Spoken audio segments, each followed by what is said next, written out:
What's up everybody, this is Nick Banks again for all things PlayStation 4, and today I'm going to talk to you about how something simply doesn't add up to me about the PlayStation VR and the Neo. A lot of people have forgotten how these two pretty much walk hand in hand in terms of hardware and what they demand. But before I get into the real meat and potatoes of it, I just want to throw a quick disclaimer out there and say I am not one for fear-mongering. I'm not looking to get views or attention out of scare tactics, basically.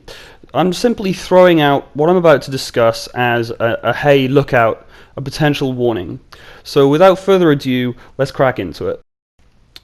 And the crux of this whole potential warning, this hey look out that I'm doing on this video right now, it is basically because I'm very worried that the base unit of the PlayStation 4 will not be powerful enough. It won't be able to handle the VR.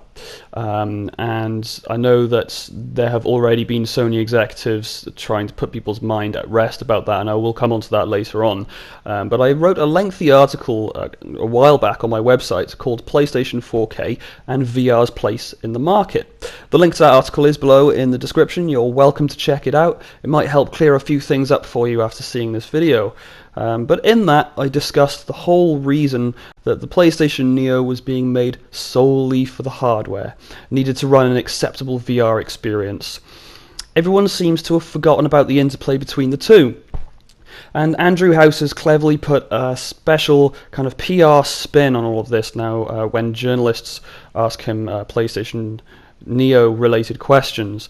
He's saying words along the lines of console players can have access to the higher end if they choose. And that's the spin that he's putting on things. But what's really going on there, I feel, is that he's actually drawing attention away from how the PlayStation VR headset is going to need better hardware than what the PS4 can currently offer it. And for those PlayStation 4 owners out there who think that maybe I'm naysaying and I am actually going in fear-mongering now, I don't think it would be fair to say that, because something that is worth bearing in mind is that people with PCs that already have more powerful hardware than our PlayStation 4s, they have had to shop around for a new graphics chip if they want to play VR, and these graphics chips are costing them around £400 in some cases, with VR Ready written on the box. As if that is some kind of reassurance that they need to look out for. But the main thing is how much money they're spending there in terms of getting that hardware upgrade to play the VR. And of course, the money that you spent on your PS4 originally on hardware that was unfortunately below the cutting edge when the console came out, how can you expect that base set of hardware to keep up with what the VR demands? And if Sony were being completely honest with us when they released the Neo, they will probably put the same thing on the Neo boxes, VR ready. Although they probably won't, because they don't want to split the market. So, as I'm sure you can appreciate here, this is a pretty messy situation for Sony, and the main problem is that after waiting in the wings for years, the Oculus Rift and the HTC Vive headsets finally released. And although ridiculously expensive and convoluted to set up, they are a blatant threat to the console industry. And not having seen this coming in making their base units, Sony has now gone, oh snap, we need to keep up with this or we'll lose loads of customers and we'll lose loads of money. And of course their answer to this little problem was coming up with the idea of the Neo. And it remains completely down to debate as to whether or not Microsoft have come up with the Scorpio purely as a response to Sony having done that.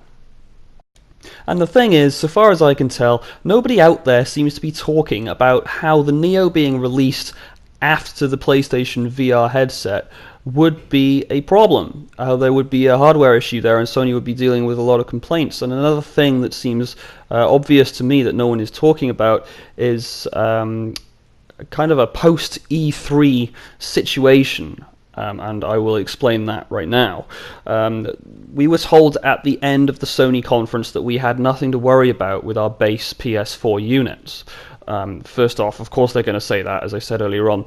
They don't want to split the market. So, I'm not accusing anyone of anything, but depending on the future and what happens, that may well end up looking a heck of a lot like a lie.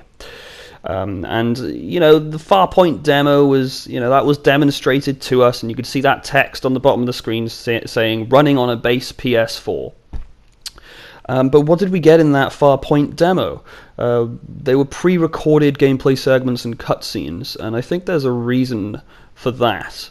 The fact that it wasn't a live playthrough, we were probably looking at less demanding parts of the game where the frame rate was at an acceptable level, and they quickly swiped those up and used those for recordings to display at E3. Again, all of this is a maybe, all of this is a hypothetical. I'm not out there to piss anyone off. And another thing as well, the Resident Evil 7 demo, I don't know whether or not you played that, but of course, if you did, you will have played it on a controller. Who's to say Farpoint's footage wasn't played on a controller, you know, minus the PlayStation VR headset and the hardware that it would demand. And next up, sticking with the theme of E3 this year, is how Microsoft totally blew their load and gave everything away in one conference in a bid to impress a smaller customer base. What this meant for Sony was that they could see the Scorpio's specs. Now obviously now, since then, Sony have released the PlayStation Neo specs, but they haven't set a release date for the Neo, when the VR is releasing pretty soon in October. Now, why wouldn't they have set that release date?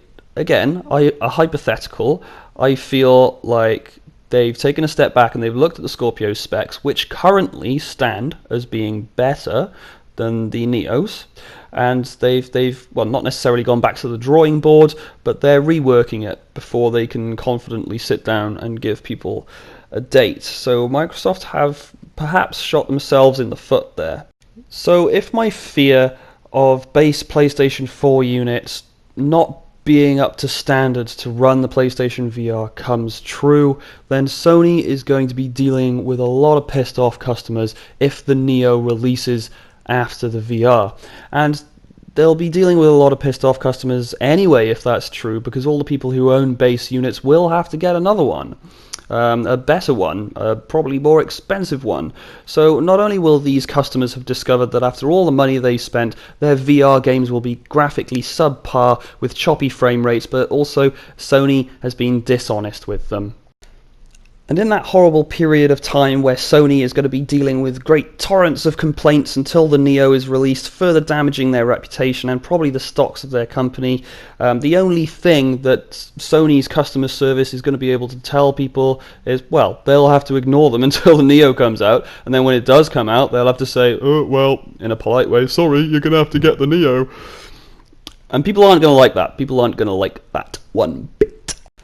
So to wrap up, I just want to say again, one more time, this whole video is just one big hypothetical. There's no need to get really worked up. I personally am hoping that Sony has got some magic wand that I'm just not aware of, and everything will be fine. I'm sure they will figure something out, a company as big as that, to make sure that everything will be fine.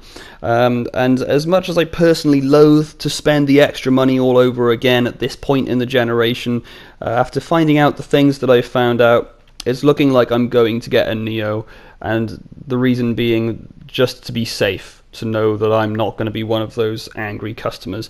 I don't know, maybe Sony is counting on that. Maybe they're counting on me spending the extra money. What do you think? Leave a comment below if you enjoyed this video, and more importantly, subscribe to my channel. As I said, if you found the points in this video a little bit lacking in depth, then of course you're more than welcome to read the aforementioned article, which again is in the description below. Until next time guys, peace and love, see you on the next video.